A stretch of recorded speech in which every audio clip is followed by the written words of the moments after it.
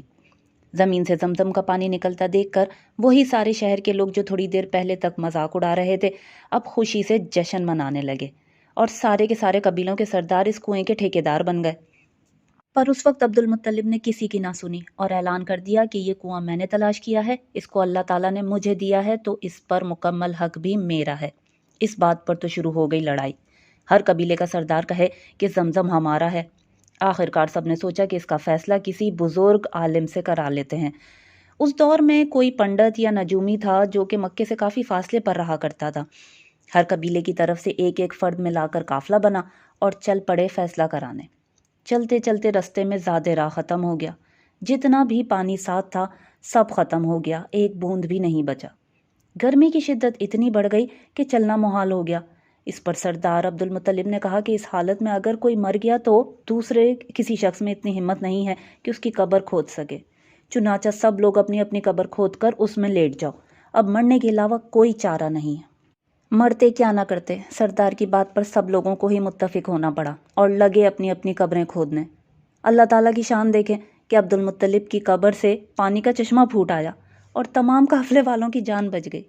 اللہ تعالیٰ کا یہ معجزہ دیکھ کر باقی تمام لوگوں کی آنکھیں کھل گئیں اور کہنے لگے، اے عبد المطلب، تمہاری قبر سے پانی کا نکلنا اللہ کی طرف سے بہت بڑی نشانی ہے۔ اس پانی نے ہم لوگوں کی جان بچائی ہے۔ بے شک یہ پانی کا چشمہ بھی تمہارا ہے اور زمزم پر بھی تمہارا ہی حق ہے، ہم نے کسی عالم سے فیصلہ نہیں کرانا۔